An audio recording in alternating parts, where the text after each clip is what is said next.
Hey everyone, it's Adam, and in this review we're going to be reviewing the JBL 950NC headphones that were just released a little bit ago, and these are fresh on the market. And I got curious about two things: the noise canceling capability and also the sound quality. Of course, those two things I was most curious about with these headphones, but also the way they're designed. I'm thinking hopefully the design matches the sound quality or the ANC or something like that, because these things are just built pretty ridiculously. So let's get into the review. So first off, with the design and how these are built, is these are the heftiest and heaviest headphones I ever tried. I'm not sure why they built them this way, because even the way they fit, they stick out pretty far and just are an obvious pair of headphones that are bulky. And for me, I'm not a big fan of that.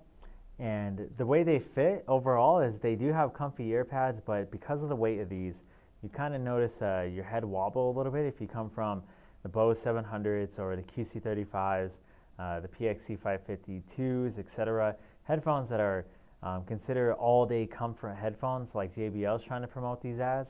When it comes to that being a feature, that's just not what these are for. These are not the type of headphones that I expect anybody to wear for even 2 hours without feeling discomfort, ear sweat, or just a pinching on your head, something. So besides the build quality being the biggest flaw of these headphones, when it comes to the sound being the number one pro of these headphones, I gotta say they actually did a really good job on that.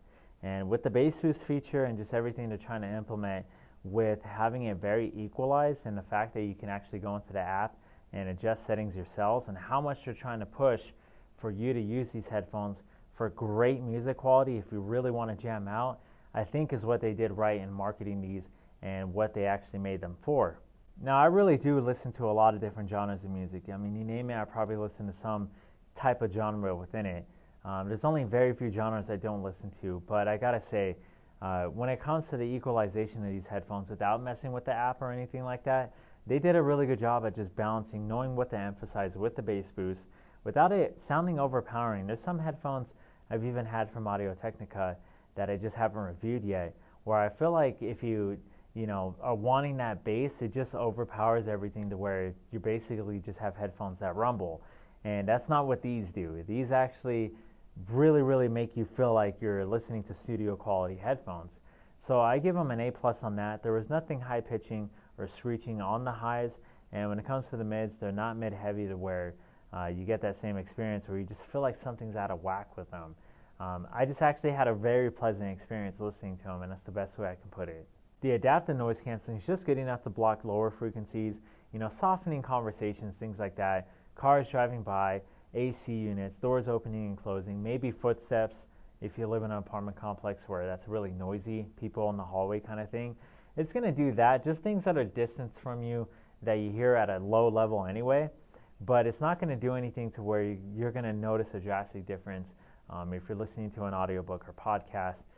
But with how good the music is and how loud it gets with the headphones on, and just the passive isolation itself with these headphones, it's going to be good enough to where you're like, okay, it's better having that feature than not.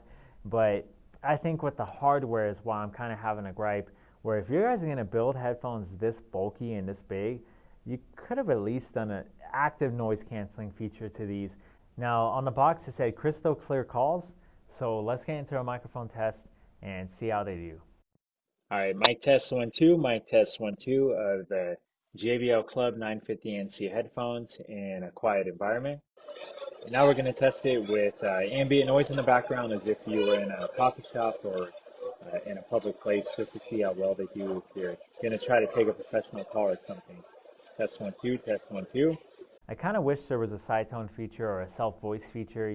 Companies call it different things to where you can hear yourself talk in a conversation, so you realize how loud or quiet you're talking. And given that the ambient aware mode here actually does really well at picking up so much noise in your environment to where you don't really have to talk loud to know how loud you're talking. I kind of wish they added a feature or a customization for that.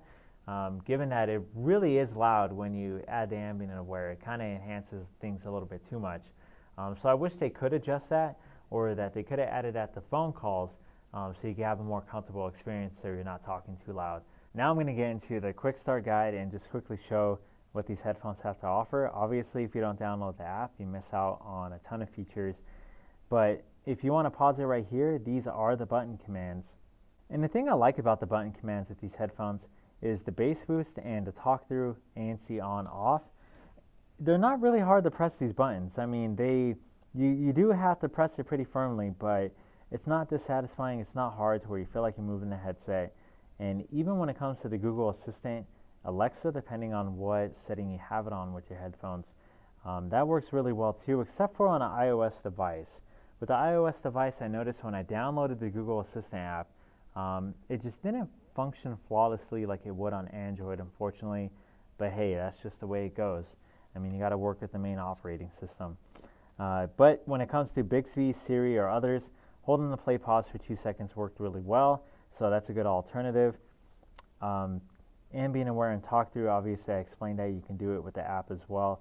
But multi-point connection, one thing I'll say with that is you can connect to 2 devices at once, so like your laptop, tablet, or computer, etc.